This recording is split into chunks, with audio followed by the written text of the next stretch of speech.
Kaya bang gawin ng hydroponics habang nagtatrabaho? Nasagot. Bibitinin ko po muna kayo at yun po yung magiging topic natin sa episode 1 na ito.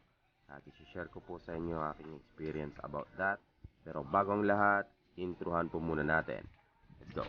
Magandang umaga. Ako ang inyong kasalakot from Cebu, isang low-key hydroponic grower na handang magbahagi ng kaalaman at ng aking mga natutunan base sa aking karanasan.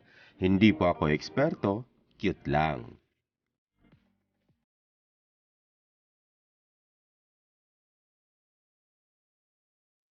Yun. So, magandang umaga sa inyo mga kasalakot. So, sisimulan natin yung yung series ng ating kasalakot series. Ngayon, so baka iniisip nyo, ito yung episode 1 natin kasi yung una ko ni-release is parang introduction. So, sa episode 1 natin ngayon is actually ang pag-uusapan natin ngayon is para sa inyo ba ang hydroponics? Medyo nasa greenhouse tayo ngayon, nasa loob pala tayo ng greenhouse. So, harvest na yan next week.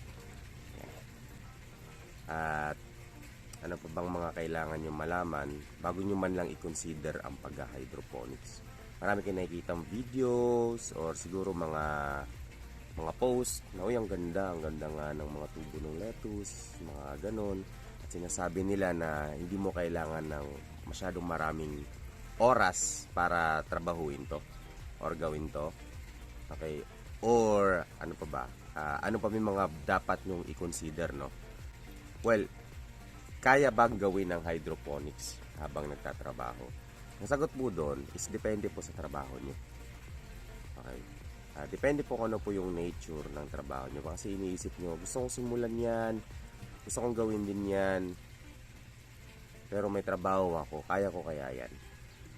May kwento ko lang po, nagsimula din po ako dito sa pag-hydroponics. Kahit hanggang ngayon po may day job, hindi, actually night job. So, may trabaho din po ako. So, work from home po yung trabaho ko. Po kayo umalis sa trabaho niyo. Nagagawa ba ang pag-hydroponics kahit may trabaho? Nagagawa po siya. Hindi nyo po, totoo na hindi nyo po kailangan mag-google ng sobrang daming oras compared sa yung traditional na farming method natin. Which is mas marami po kayong effort na gagawin po talaga. Dito magagawa nyo po siya kahit may trabaho po kayo. Okay. Kailangan nyo lang, syempre paglaanan po talaga siya ng time. So sa simula, medyo matagal, marami-raming time pang i-google nyo kasi nasa learning process pa lang po kayo and you're trying to learn kung paano ba magpatubo, paano mag-transplant, paano yung management. Hindi pa natin pinapasok yung usapan ng marketing tsaka logistics natin yan, paano nyo i-market, which is isasama po natin yan sa series natin na ito, no? Bahala kong gawin to. Ang masasuggest ko po is gawin nyo siya in a small scale lang muna. So, i-acquire nyo po muna yung knowledge na sa pag-hydroponics. And of course, start small lang. Alamin nyo yung basic, yung fundamentals nga po. Ako hindi po ako eksperto, pero ako may gusto po akong matutunan is akong gumagawa din po ako ng sarili kong experiment at tinetest out ko din po. I-validate nyo po yung mga napanood nyo, yung napanood nyo sa video na to, napanood nyo sa ibang video, no? I-validate nyo yung sa sarili nyo kung mag-a-apply. Kasi hindi lahat ng gumagana sa akin gagana sa inyo. Kaya ako sinasabi na ang hydroponics is, sagot nyo dun is hindi para sa lahat. Okay? Pero kaya ba siyang gawin ng karamihan? Kayang-kaya po. At habang ini-experience nyo po siya, doon nyo po malalaman kung kailangan nyo po ng tao para sa isang specific na part ng gawain like sterilization, gaya ng ginagawa namin, or sa transplanting, kailangan namin ng tao. Okay? So, talaga po experience po talaga ang still the best teacher and learning from others din po. So yung mga knowledge na natutunan nyo po sa lahat ng mga pinapanood nyo at sa mga pinapractice nyo, i-convert nyo po yun into wisdom. At nagiging wisdom lang po yun kapag ginagawa nyo siya or pinapractice nyo. Lahat na nakikita nyo, lahat na napapanood nyo po, i-validate nyo sa sarili nyo kung mag-work ba sa inyo. Kasi kung ano yung nag-work sa akin at sa ibang grower, ay posible pong hindi mag-work sa inyo due to environment. Kung upland ka o lowland, may iba-ibang diskarte po. at kung iba din po yung variety ng lettuce na gamit nyo.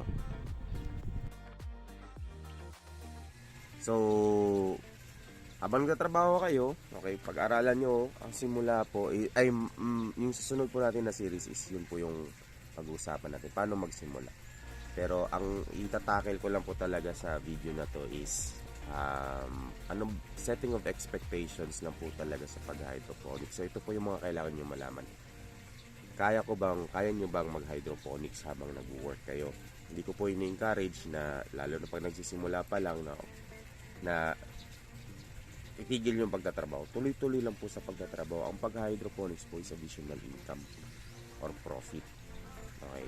And for me, parang naging pagtanggal stress na lang din siya. Kasi nakakatuwa kasi pag nakakita ka ng mga ganyan. So, yun. Parang naging hobby na lang din siya. That's number one, no? So, pangalawa is, yun nga, i-acquire nyo po yung knowledge. So, pag-aralan nyo po yung mga fundamentals. Ano ba yung fundamentals ng hydroponics? Sowing. Okay, kasi hindi po especially kung mag-specialize po kayo sa lettuce, no? Kasi si lettuce po is may iba-ibang variety, iba-iba din po yung care management niya. Okay. And ayun, kailangan niyo po ng time talagang malaman sa sarili niyo kung paano siya gawin at paano siya didiskartehan. Kasi iba po yung environment natin dito, iba din po yung environment niyo. Iba-iba tayo ng environment. Yan po, share ko lang yan yung unang box na binili ko para mag-practice, no? So, panoorin nyo po yung mga siguro first 3 episode na ating magagawa at tingnan nyo po kung kaya nyo pong gawin habang kayo nagtatrabaho. And definitely magkakaroon po kayo ng idea kung kaya nyo po siyang gawin while working, or kailangan nyo po i-delegate yung isang task sa isang tao para po mag-continue ang operation. Kasi yung iba po is sasabihin nila or baka ma-discourage na di ko magagawa to while working. Pero doable po siya, no? Kailangan lang po talaga ninyong malaman kung paano gumagana yung sistema at proseso. Kasi alam nyo sa proseso kung ano yung pwede nyong ibigay sa ibang tao na trabaho at ano yung kaya nyo lang gawin.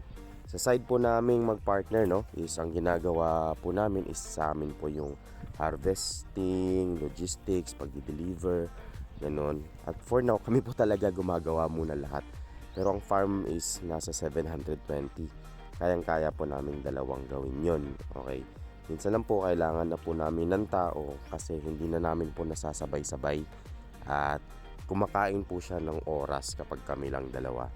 So, especially po if we're looking forward to expanding the farm and natin produce, kailangan po natin mag-practice paano mag-employ ng tao. And nandun pa po kami sa learning stage na yon at inaaral pa po namin. So, let's start growing together and learning together how to manage a farm, okay, na hindi palugi. And let's do our best to keep up with the market as well. Maraming salamat po. Abangan nyo na lang po yung sunod na series natin.